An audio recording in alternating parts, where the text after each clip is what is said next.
channel, and this video we're going to discuss the most important events that took place during the previous 12 hours. We have a lot of very interesting updates, so let's start. And first we're going to talk about the United States of America, because the most important updates, the most important events of the 21st century took place exactly on the territory of Alaska. A historical meeting between the President of the United States of America and the President of the Russian Federation took place. So Anchorage awaits Putin, a red carpet laid out at the aircraft stairs. In this video, for example, we can see a pair of F-35s that escorted Putin's plane performed a flyover of Elmendorf base. And in this video, for example, we can see the moment when the President of the United States of America arrived on Alaska with the purpose to meet with the President of the Russian Federation, Vladimir Putin. The most important detail probably is red carpet. This red carpet was discussed probably by every single person in the world. In this video, we can see a limousine that arrived, and according to information we have later, we found out that this limousine was used to drive Vladimir Putin and the President of the United States of America, Donald Trump, to the place where they were planning to start talks. So this is exactly the moment when both presidents entered this car, and then they're going to negotiations together. Very important detail, by the way. Lots of statements, lots of talks, lots of rumors were published during the previous 12 hours. And for example, this is exactly the moment when the talks 3-on-3 formula started. The Kremlin showed a video of the US talks in Alaska, along with Putin and Trump. Lavrov, Ushakov, Rubio, and Witkov are taking part in the conversation. So I would like to point to attention that when talking about all these things, we saw just an official part of these talks, the meetings between presidents, between special aides, and so on. But I would like to remind you that, according to information we have, the director of CIA, Radcliffe, also was a part of U.S. delegation, and the Minister of Defense of the Russian Federation was also a part of this delegation. So most likely, at least these two persons, and maybe the Minister of Defense of the United States of America, Hexet, took place probably in below the, or let's say under the closed doors, and they had a separate meeting where most likely they were talking about details regarding a peaceful settlement of the conflict and prisoner exchange and probably exchange of spies between the United States of America and the Russian Federation. Also, very important detail that right before this meeting, the President of the United States of America had a very interesting conversation with the President of Belarus, Alexander Lukashenko. And according to information we have, they were talking about prisoner exchange. And according to information we have, Trump asked Lukashenko to release 1,300 prisoners. So most likely, we are going to see something like this in coming days.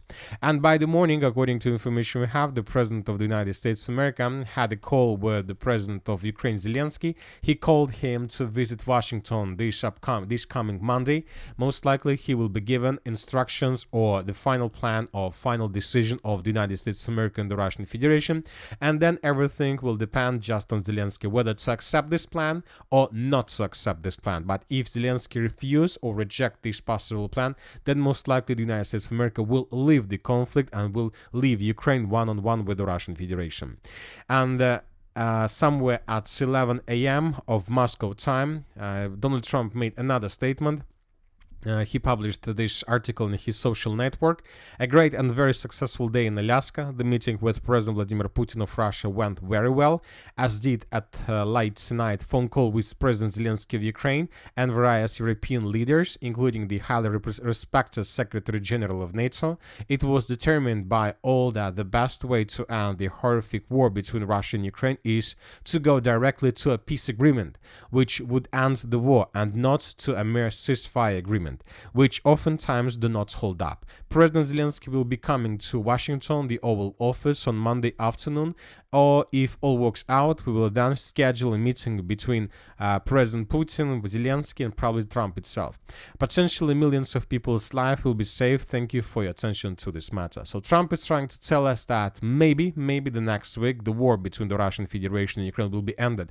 And everything depends just on Zelenskyy, whether he's going to accept this proposal or not. But most likely, according to this secret proposal, Zelenskyy will be forced to withdraw his positions from the Donbas region and many other territories of Ukraine.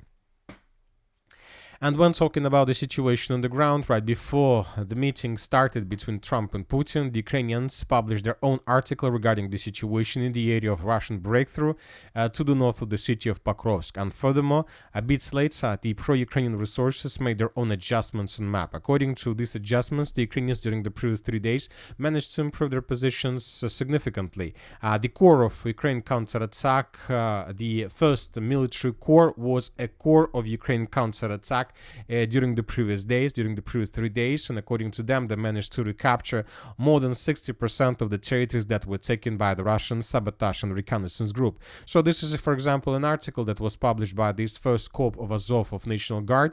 Over the past 3 days, the forces and means of the first corps of the Azov National Guard, together with adjacent and subordinated units, have stopped the enemy's advance in the defense zone in the Pokrovsk direction. As a result of search and strike operations, the following settlements were cleared: Грузковая, Рубежная, Нововодяна, Petrivka, Veselый, Золотой Колодец. As a result of active operations in the operational zone of the core, the Russian armed forces suffered significant losses. And then we can see the losses that the Russians suffered according to pro-Ukrainian resources. So this is the statement, but we haven't adjusted the map based on the statement of the first Azov Corps, because this could be just a media attack. The main purpose of this media attack was to show Ukrainian progress on the ground right before the beginning of the talks process. At the same time, we have a video that confirms Russian progress on the ground. This is exactly the icons that I'm talking about. So in this video that was published by Ukrainian sources, we can see a number of FPV drone attacks on Russian units and Russian soldiers that were located in the territory of the village of Veselый. Lots of FPV drone attacks, lots of strikes, lots of units of the armed force of the Russian Federation we can see in this video. We can see Ukrainian robotic systems that they were using to counterattack, and in the final part of this video we can see how Ukrainians managed to capture several Russian soldiers. Lots of episodes took place exactly in this point. So based on this video, we have adjusted the map and we have added this territory under complete Russian control. So now let's compare the map between the dates. So this is the situation, for example, by the end of the 15th of August of 2025, when most of these territories were considered as a gray zone or contested area, and now we have enough of proofs to confirm that the Russians managed to improve their positions. Of course, when talking about our rules, the rules of our map, we should have adjusted the map based on the report of Deep State, but this time we decided to make an exception because it is very important to get additional confirmation, and it is very important to understand that this attack carried out by the first corps of the National Guard of the Armed Forces of Ukraine wasn't just a media attack with the purpose to show flags and to show prisoners of war all over the entire area of breakthrough. That it is a long-term counter-offensive that allowed the Ukrainians to stabilize the situation not just for several hours but for weeks or even months. So let's wait additional updates from different sources, and of course it's good to have some video geolocations that can confirm indeed Ukrainian progress on the ground. And that's it for the short video. Military Summary channel reminds you, we condemn any violence in the world. Thank you for your watching, subscribe to my channel, put your likes on my Patreon, and have a good day. Bye bye.